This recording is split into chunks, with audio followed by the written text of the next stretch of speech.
Mi primo Nate lleva más de 10 años en la Guardia Costera. No es el tipo de persona que exagera.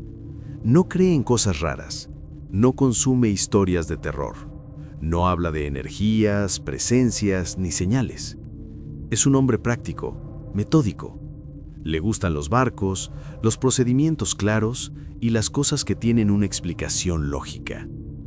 Por eso, cuando me contó esta historia, le pedí que la repitiera. Luego se la pedí otra vez, y después otra más. Los detalles nunca cambiaron. Esto ocurrió en 2017, cuando fue asignado a un faro frente a la costa de Maine, en una rotación de mantenimiento de 2 semanas. El lugar se llamaba Matinicus Rock. No es un sitio fácil de describir. Está demasiado lejos para ser visible desde la costa, pero demasiado cerca como para no sentir que sigues perteneciendo al mundo. Solo se puede llegar en barco o en helicóptero. No hay muelle, no hay pueblo cercano. No hay nada alrededor salvo océano abierto y roca desnuda. La isla es poco más que un bloque irregular de piedra golpeado sin descanso por el Atlántico. En el centro se alza un único faro. A unos metros, un edificio auxiliar donde se guarda combustible y equipo de mantenimiento. Nada más. No hay red eléctrica, no hay agua corriente, no hay señal estable de celular. El faro está automatizado, pero aún así requiere revisiones periódicas. Engranes, baterías de emergencia, generador diésel, cosas que no pueden fallar. Normalmente, este tipo de asignaciones se hacen en solitario, pero el año anterior habían ocurrido fallos eléctricos extraños. No catastróficos, pero sí lo bastante anómalos como para levantar sospechas. Así que esta vez enviaron a 2 personas, Nate y otro hombre llamado Russell. Los primeros días transcurrieron exactamente como se esperaba. Viento constante, frío húmedo que se mete en los huesos, rutina. Durante el día, subían y bajaban la torre revisando los mecanismos del faro, probando las baterías de emergencia, rellenando el generador y raspando capas de corrosión salina del metal interior. El faro estaba frío al tacto, incluso con guantes. Por la noche, cenaban algo simple, leían, jugaban a cartas y se iban a dormir temprano. El aislamiento era total, pero no inquietante. Era parte del trabajo. Nate me dijo que durante esos primeros días, el lugar se sentía vacío, no como algo que te estuviera observando. Eso cambió en la 4ª noche. Eran alrededor de las 2 de la madrugada cuando Nate se despertó de golpe. No por un ruido, no por una nesallida, por una sensación. Dijo que el aire se sentía distinto, más pesado, como si la presión hubiera cambiado dentro del faro. No estaba enfermo, no tenía dolor. Era simplemente la certeza incómoda de que algo no encajaba. Se incorporó lentamente y miró a su alrededor. Todo estaba oscuro, demasiado silencioso. Entonces lo notó. El haz del faro no estaba girando. Eso no debía pasar, nunca. Incluso durante mantenimiento, la luz debía seguir rotando. Un fallo así activaba alertas automáticas. Era un problema serio. Nate se levantó de inmediato y despertó a Russell. Ambos tomaron sus linternas y comenzaron a subir por la estrecha escalera de caracol. Cada paso resonaba en el metal. El eco regresaba deformado. Cuando llegaron a la sala del faro, encontraron algo que no tenía sentido. Los engranes estaban funcionando. El sistema seguía girando con normalidad. Pero la luz, no. Algo la había atascado. Incrustado profundamente en el engrane estaba un trozo grande de tela oscura. Parecía una manta vieja o un abrigo pesado. Estaba empapado, cubierto de una sustancia viscosa, verdosa, como algas en descomposición. Y el olor era insoportable. Algas podridas, moho, mar muerto. No había forma de que eso hubiera llegado ahí de manera natural. La puerta estaba cerrada, las ventanas selladas. No había viento suficiente. No había aves capaces de hacer algo así. Con esfuerzo, retiraron la tela del engrane. Estaba fría y resbaladiza al tacto. La arrojaron al exterior, dejando que el viento se la llevara hacia la oscuridad del océano. Se miraron en silencio. No dijeron mucho. Regresaron a dormir intentando convencerse de que había sido solo una anomalía absurda. Una casualidad. La noche siguiente, a la misma hora, Nate volvió a despertarse. El faro estaba otra vez detenido. Subieron sin decir palabra y encontraron otra tela. No era la misma. Esta vez era más pequeña, de color rojo oscuro, deshilada en los bordes, como una bufanda antigua o un chal olvidado por alguien hace mucho tiempo. Estaba completamente empapada de agua salada. Tenía pequeños crustáceos adheridos, como si hubiera sido arrancada directamente del mar minutos antes. Ahí fue cuando Nate me dijo que dejó de creer en coincidencias. Revisaron todo el faro, puertas, ventanas, armarios, el edificio auxiliar. Nada. Desde esa noche comenzaron a bloquear la escalera con cajas pesadas y a cerrar cada acceso con una disciplina casi obsesiva. El faro ya no se sentía vacío, se sentía atento. A partir de esa noche, dormir se volvió difícil. No porque hubiera ruidos constantes, sino porque el silencio dejó de sentirse neutro. Era un silencio cargado, como si algo estuviera conteniéndose. En la séptima noche, Nate se despertó de nuevo. Esta vez no fue la luz del faro, fue Russell. Russell estaba susurrando. No hablaba con Nate, no hablaba consigo mismo. Murmuraba en dirección a una esquina oscura de la habitación, como si alguien estuviera allí, escuchándolo desde las sombras. Nate se incorporó lentamente y le preguntó qué estaba diciendo. Russell parpadeó varias veces confundido. Dijo que no estaba diciendo nada, que había estado dormido, pero su voz sonaba insegura, como si ni él mismo estuviera convencido. Más tarde esa misma noche, Nate volvió a despertarse. Russell estaba sentado junto a la ventana, completamente inmóvil, mirando hacia las rocas del exterior. La luz intermitente del faro barría el acantilado una y otra vez. Cuando Nate le preguntó qué hacía, Russell respondió en voz baja que, la noche anterior, había visto a alguien allí abajo. Una silueta, apenas visible en el borde del haz de luz. Dijo que parecía estar observándolos y que desaparecía cada vez que la luz completaba su rotación. Después de eso, Russell empezó a cambiar. Dejó de dormir, hablaba cada vez menos, pasaba horas mirando por la ventana o escuchando la escalera como si esperara algo. Nate intentó hablar con él, preguntarle si estaba bien. Russell respondía con frases inconexas. Decía oír ruidos dentro de las paredes, decía escuchar voces que subían y bajaban por la escalera, incluso cuando nadie se movía. En la novena noche, ambos lo escucharon. Pasos. No el crujido del metal por el viento, no vibraciones del faro. Pasos reales, lentos, pesados, deliberados. Descendían desde la sala del faro uno tras otro, marcando el ritmo en la escalera de caracol.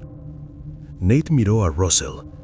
Russell estaba de pie al pie de la escalera, completamente inmóvil, mirando hacia arriba, con los ojos abiertos de par en par. Nate le preguntó si él había subido. Russell dijo que no. Russell le preguntó a Nate si él había subido. Ninguno de los dos se había movido. Los pasos continuaron durante unos segundos más y luego se detuvieron. El silencio que siguió fue peor que el ruido. Esa noche, arrastraron un mueble frente a la puerta del dormitorio. Durmieron con cuchillos bajo la almohada. En la noche 11, el faro volvió a fallar. El haz de luz se detuvo por completo. Subieron juntos, con el corazón acelerado, esperando encontrar lo mismo que las noches anteriores. Pero lo que vieron fue distinto. La puerta de la sala del faro estaba completamente abierta. No entreabierta, no forzada, abierta de par en par. El viento aullaba dentro de la habitación, haciendo vibrar el metal y el vidrio. El faro no solo estaba detenido, había sido manipulado. El foco había sido desenroscado con cuidado y colocado de pie justo en el centro del suelo. Ese foco es de grado industrial, pesado, no se retira sin esfuerzo. Nate se quedó mirando, incapaz de moverse. Fue entonces cuando sintió algo rozarle la espalda, algo frío, no como una corriente de aire, como un contacto. Se giró de golpe, no había nadie detrás de él. Russell había palidecido, señalaba la pared con la mano temblando, susurraba que había visto una mano salir de los ladrillos, dedos pálidos, extendiéndose desde el muro, como si el faro estuviera hueco por dentro. No esperaron más. Bajaron rodando por la escalera y se encerraron en el dormitorio. Nate cerró la puerta con llave y empujó lo que pudo contra ella. Russell se acurrucó en una esquina. Comenzó a balancearse hacia adelante y hacia atrás, murmurando palabras sin sentido, respondiendo a voces que Nate no podía oír.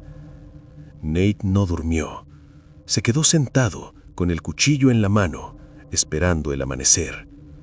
Cuando por fin salió el sol, Nate usó el teléfono satelital de emergencia. Pidió evacuación inmediata. Dijo que había ocurrido un fallo mecánico grave. No explicó nada más.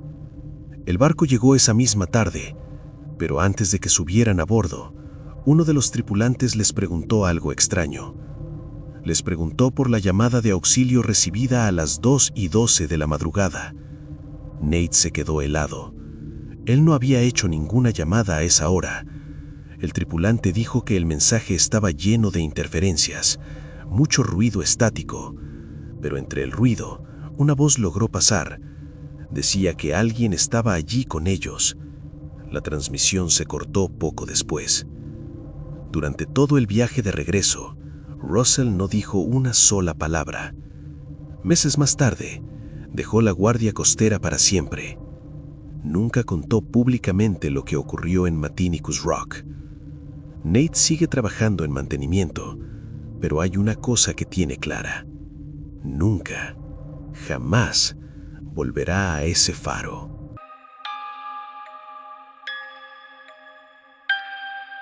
Esto ocurrió durante los confinamientos por COVID. Fue en ese punto extraño de la pandemia, en el que el encierro ya no era novedad, pero todavía no tenía una fecha de final, cuando la gente empezaba a perder la noción del tiempo y las noches se sentían interminables. Yo estaba soltero en ese momento. Como muchos, pasaba las tardes y las noches deslizando perfiles en el teléfono, viendo películas, series, cualquier cosa para matar el tiempo. Una noche empecé a hablar con una chica a la que llevaba años siguiendo en Instagram. Se llamaba Sofía, aunque todo el mundo la conocía como SOFH. Vivíamos en el mismo condado, Suffolk County, Long Island, Nueva York, a unos 20 o 30 minutos de los Hamptons, aproximadamente una hora de Montauk. Después de varios mensajes, nos dimos cuenta de que los dos estábamos igual de aburridos, así que decidimos vernos. Vivía a 5 minutos de mí, lo cual lo hizo todo demasiado fácil. La recogí esa noche y salimos a dar una vuelta sin un plan concreto. Terminamos en un parque cercano que estaba cerrado por el confinamiento. Aparcamos, sacamos unas White Claws y nos quedamos bebiendo dentro del coche. Desde el principio noté algo en ella. Tenía ese aire rebelde pero no forzado. Era de las personas a las que no les importa saltar una valla, colarse en un sitio cerrado o romper una regla si no ve a nadie perjudicado. Conectamos rápido, muy rápido. No había pasado ni una hora cuando ella lanzó la idea. ¿Y si vamos a Montauk? Propuso caminar por el sendero del acantilado que rodea el faro. Yo sabía que el lugar estaba cerrado después del atardecer. Puede que incluso estuviera cerrado por completo durante el confinamiento. No estaba 100% seguro, pero aún así dije que sí. Siempre me han gustado ese tipo de aventuras improvisadas. Terminamos las bebidas y condujimos hacia el este hasta Montauk Point. El trayecto fue tranquilo. No había casi coches en la carretera. Todo se sentía detenido, como si el mundo estuviera en pausa. Cuando llegamos, Soph me dijo que aparcara directamente en el estacionamiento del faro. Dudé. No había ningún coche más, ninguna luz de seguridad visible. Ella me dijo que no me preocupara, que lo había hecho antes, incluso antes del COVID. Así que confié en ella. Aparcamos, abrimos otra bebida dentro del coche. Yo miraba alrededor de vez en cuando, esperando ver aparecer algún vehículo de seguridad, pero el lugar estaba completamente desierto. Finalmente bajamos del coche y empezamos a caminar hacia el faro. Ver un faro de noche, tan de cerca, es algo difícil de explicar. Es hermoso, pero también inquietante. Hay algo liminal en ellos, como si no pertenecieran del todo ni a la tierra ni al mar. Era mi primera vez en el faro de Montauk. Soph nos guió por un camino que quedaba un poco apartado de la entrada principal, para no exponernos directamente a la luz. La idea era pasar desapercibidos. Rodeamos el faro y llegamos a la parte trasera, donde comenzaba el Cliff Walk, un sendero irregular de rocas que bordeaba el acantilado. No había iluminación alguna, solo nuestras linternas y el haz giratorio del faro. Avanzábamos con cuidado, atentos a cada paso. El océano rugía abajo, invisible en la oscuridad. Fue entonces cuando Soph dijo mi nombre. Me giré. Ella estaba apuntando su linterna hacia atrás, hacia el sendero por el que habíamos venido. Había alguien más allí, de pie sobre las rocas. Apunté mi linterna en la misma dirección y pude verlo mejor. Era un hombre. Llevaba un abrigo largo con capucha. La capucha le cubría casi toda la cabeza. Parecía ser un hombre negro, pero no podíamos distinguir su edad ni su expresión. Estaba completamente inmóvil. Le grité preguntándole si trabajaba allí. No respondió. No se movió. Sentí un nudo en el estómago. Le dije que nos íbamos, que lo sentíamos. Mi mayor miedo en ese momento era que fuera seguridad y que estuviéramos a punto de meternos en problemas. Entonces habló. ¿Quieren comprar cocaína? El alivio que sentí al saber que no era seguridad duró menos de un segundo, porque eso era peor, mucho peor. Le dije que no, que estábamos bien. Hice un gesto a Soph para que siguiera caminando. La dejé ir delante de mí. Continuamos por el sendero. El hombre empezó a moverse. No dijo nada más, solo caminaba, al mismo ritmo que nosotros. Cada cierto tiempo miraba hacia atrás con la linterna. Siempre estaba a la misma distancia, ni más cerca ni más lejos, como si estuviera sincronizado con nosotros. La tensión crecía con cada paso. El sendero dejó de sentirse como una aventura, se convirtió en una trampa. Seguimos avanzando por el sendero del acantilado, intentando mantener la calma. El océano seguía rugiendo abajo, pero ahora ese sonido no era relajante, era un recordatorio constante de lo expuestos que estábamos. Cada pocos pasos miraba hacia atrás con la linterna. El hombre seguía allí, siempre a la misma distancia, caminando en silencio, sin acelerar, sin quedarse atrás. No decía nada, y eso era lo que más inquietaba. Llegamos al final del Cliff Walk y cruzamos rápidamente una zona de césped alto que llevaba de regreso al estacionamiento. Yo ya podía ver el coche a lo lejos. Fue entonces cuando escuchamos su voz otra vez. ¿A dónde van? No respondí. Le dije a Soph en voz baja que no dijera nada tampoco. Aceleramos el paso, caminando uno al lado del otro. Y entonces lo notamos. No estaba solo. Desde atrás, por otro punto del terreno, 2 hombres más se acercaban hacia nosotros. Sus siluetas aparecieron brevemente cuando el faro los iluminó. En ese momento entendí que aquello no era una coincidencia, no era solo un tipo raro en medio de la noche, era algo organizado. No corrí. Correr habría sido la peor decisión. Caminamos rápido, pero sin entrar en pánico, intentando no provocar nada. Uno de los otros hombres gritó algo, pero no entendí qué dijo. El coche estaba cada vez más cerca. Cuando llegamos, abrí la puerta a toda prisa y Soph entró casi al mismo tiempo que yo. Cerré y bloqueé las puertas de inmediato. Gritamos los dos cuando nos dimos cuenta de que los 3 hombres ya estaban allí, rodeando el coche. Fue cuestión de segundos. 2 de ellos intentaron abrir distintas puertas, el tercero golpeó la carrocería. Puse la marcha atrás. Era prácticamente la única dirección en la que podía moverme sin atropellar a ninguno de ellos. Mientras retrocedía, golpearon el coche con los puños y con los pies. Escuché impactos secos en la chapa, en las puertas, en el maletero. El coche patinó un poco sobre la grava, pero logré enderezarlo y acelerar. No nos siguieron. Los vi quedarse atrás, parados en la oscuridad, observándonos alejarnos. Durante el trayecto de regreso no hablamos. El corazón me latía con tanta fuerza que me dolía el pecho. Sentía la adrenalina recorriéndome el cuerpo, y cuando empezó a bajar, llegó el silencio. Dejé a Sof en su casa. Nos despedimos rápido, sin bromas, sin planes. Esa noche no dormí bien. En los días siguientes seguimos hablando, y con el tiempo volvimos a vernos muchas veces. Hoy seguimos en contacto. Pero esa noche nunca se fue del todo. Mis amigos dicen que probablemente era una banda. Algunos mencionaron a los Crips. Otros dicen que solo eran traficantes buscando problemas. Tal vez. Pero hay algo que sigo sin poder quitarme de la cabeza. El momento exacto en el que ese hombre apareció detrás de nosotros en el sendero. No hizo ruido, no se acercó corriendo, no nos sorprendió de golpe. Ya estaba allí, como si hubiera sabido exactamente por dónde íbamos a pasar. Como si el faro no solo iluminara el camino, sino que también revelara quién no debía estar allí.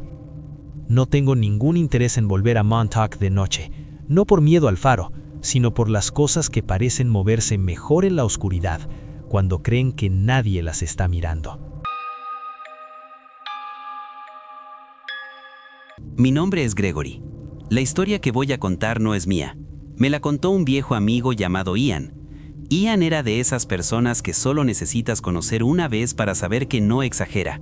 Tenía más de 50 años, una complexión fuerte y la piel marcada por décadas de trabajo cerca del mar. El sol, la sal y el viento le habían dejado huella. Trabajaba en salvamento marino e infraestructura costera. Cuando algo se rompía cerca del agua, Ian era uno de los hombres a los que llamaban. Había sido buzo, técnico naval, inspector de estructuras para contratos gubernamentales. Había visto naufragios, plataformas oxidadas, puertos abandonados, instalaciones olvidadas por el tiempo. Lugares donde la mayoría de la gente no aguantaría ni una noche. Por eso, cuando me contó esta historia, no dudé de él, ni por un segundo. Dijo que ocurrió en 2013, cuando fue contratado por un pequeño condado del estado de Washington para realizar una inspección estructural en un faro antiguo y desmantelado. El condado había heredado la propiedad años atrás y no sabía qué hacer con ella. Algunos querían demolerla, otros querían preservarla como patrimonio histórico. Nadie quería pagar por ninguna de las dos opciones. Así que llamaron a Ian.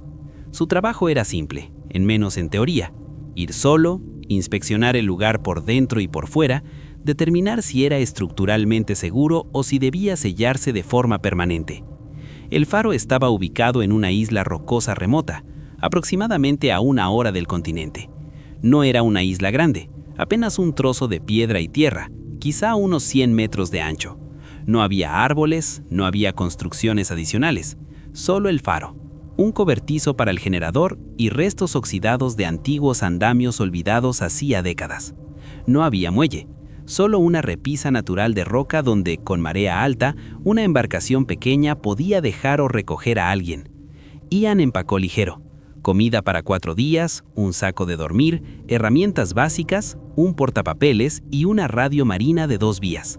El plan era claro: lo dejarían allí un lunes por la mañana. Realizaría la inspección completa hasta el miércoles y pediría recogida el jueves por la tarde. No pensó 2 veces en ir solo. Había hecho trabajos similares docenas de veces. Cuando llegó, el lugar estaba tranquilo, frío, nublado. El aire tenía ese olor familiar a sal, metal viejo y abandono. El faro medía unos 15 metros de altura, construido a principios del siglo XX.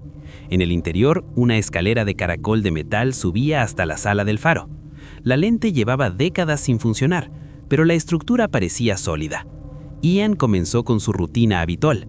Revisó vigas de soporte, escaleras, marcos de ventanas. El suelo del nivel inferior estaba deformado por la humedad, pero se podía caminar. El segundo nivel era un antiguo almacén, vacío, salvo por unos armarios metálicos oxidados. El tercer nivel era una pequeña habitación que alguna vez había servido como dormitorio, abandonada desde hacía décadas. Ian decidió dormir en la planta baja, cerca del cuarto del generador, donde estaba más protegido del viento. La primera noche fue tranquila, demasiado tranquila. Ian me dijo algo que siempre se me quedó grabado. No te das cuenta de lo ruidoso que es el mundo hasta que deja de sonar. No había aves, no había insectos, ni siquiera se escuchaban claramente las olas golpeando la roca. Solo el viento, y aún así era suave. La segunda mañana despertó envuelto en niebla, no una neblina ligera, era una pared blanca. Desde la ventana no se veía más allá de 1,5 metros. Parecía sólida, como si el mundo terminara justo allí. Ian no le dio demasiada importancia. Esa zona era famosa por su niebla densa. Pasó gran parte del día inspeccionando la escalera superior. Fue entonces cuando notó la primera anomalía. A mitad del ascenso había un pequeño armario de mantenimiento empotrado en la pared. El primer día había intentado abrirlo, pero las bisagras estaban tan corroídas que no se movieron. Ahora estaba entreabierto. Solo un poco, quizá un par de centímetros. Suficiente para notar que alguien o algo lo había movido. Pensó que tal vez la humedad había cedido el metal. Aún así, no le gustó. Abrió la puerta con cuidado. Dentro había oscuridad absoluta. Cuando apuntó la linterna, vio algo en el fondo del armario. Una caja de madera, del tamaño aproximado de una lonchera. Estaba cubierta de musgo húmedo, como si hubiera estado bajo el agua recientemente. Ian no la abrió. Cerró el armario, anotó el hallazgo en su portapapeles y siguió con su trabajo. Pero esa noche algo lo despertó. No fue un ruido, fue la ausencia total de sonido, como si todo se hubiera detenido al mismo tiempo. Y entonces lo escuchó. Pasos en la escalera metálica, pero no bajaban, subían. Ian se incorporó de golpe dentro del saco de dormir. El sonido era claro ahora, metal contra metal, lento, pesado. Alguien estaba subiendo la escalera de caracol. No corría, no dudaba, subía como si conociera cada escalón. Ian agarró la linterna y la radia marina al mismo tiempo. No llamó por ayuda, todavía no. Primero necesitaba entender qué estaba pasando. Apuntó la linterna hacia la base de la escalera. Nada. El haz de luz apenas lograba iluminar los primeros escalones, antes de perderse en la curva. Los pasos se detuvieron, justo encima de su cabeza. Ian contuvo la respiración. Esperó escuchar una voz, un golpe, cualquier cosa. No pasó nada. Durante casi 1 minuto entero, el silencio fue absoluto. Luego, el sonido continuó, pero ahora bajaba. Ian sintió un frío extraño recorriéndole la espalda. Los pasos descendieron hasta desaparecer por completo. Se quedó sentado, inmóvil durante lo que le parecieron horas. Finalmente, cuando el amanecer empezó a aclarar apenas el interior del faro, decidió subir. Cada escalón crujía bajo su peso. No había señales de nadie, no había huellas, no había marcas nuevas. Nada fuera de lugar, excepto el armario. La puerta estaba completamente abierta y la caja de madera ya no estaba. Ian bajó de inmediato, agarró la radio, intentó contactar con el continente. Silencio. Cambiaba de frecuencia, golpeaba la radio. Nada. El clima había empeorado. La niebla era más espesa que el día anterior y el mar empezaba a moverse con violencia. Decidió ir al cobertizo del generador. Tal vez allí la señal sería mejor. Cuando abrió la puerta del cobertizo, el olor lo golpeó primero. Un olor húmedo, antiguo, orgánico. Dentro, el generador estaba intacto, pero algo había sido colocado frente a él. La caja de madera. Estaba abierta. Ian se quedó a varios pasos de distancia. Dentro de la caja no había herramientas, ni papeles. Había piedras. Piedras oscuras, irregulares, cubiertas de símbolos tallados a mano. No eran marcas modernas, eran profundas, toscas, casi primitivas. Entre las piedras había algo más. Restos de cuerda vieja, trozo de tela empapado de sal y un objeto metálico oxidado que Ian reconoció de inmediato. Era una placa de identificación naval. No era suya. Ian salió del cobertizo sin tocar nada. Regresó al faro y comenzó a empacar. Ya no le importaba terminar la inspección, solo quería irse. A media mañana, la niebla empezó a disiparse un poco. Ian salió a la repisa de roca para intentar establecer contacto visual con el mar. Fue entonces cuando lo vio, en el borde opuesto de la isla, de pie, una figura humana. No se movía, no saludaba, no gritaba, solo observaba el faro. La distancia era grande, pero Ian estaba seguro de algo. Esa persona no estaba allí cuando llegó a la isla, y no había manera de que hubiera llegado sin que él lo notara. Ian levantó la radio. Nada. Cuando volvió a mirar, la figura ya no estaba. Esa noche no volvió a entrar al faro. Durmió en el cobertizo, con la puerta trabada y la linterna encendida toda la noche. Al amanecer, el mar estaba lo suficientemente tranquilo. La embarcación del condado llegó varias horas antes de lo previsto. Ian no discutió, no explicó nada en ese momento, solo subió a bordo. Nunca regresó a esa isla. En su informe final, Ian escribió que el faro debía sellarse permanentemente y prohibirse el acceso civil. El documento fue archivado. Años después, el faro sigue allí. No fue demolido, no fue restaurado, solo abandonado. Ian murió en 2019. Nunca volvió a hablar de ese lugar, pero una vez, años después, cuando ya estaba enfermo, me dijo algo que todavía me incomoda recordar. Ese faro no guiaba barcos, guiaba otra cosa.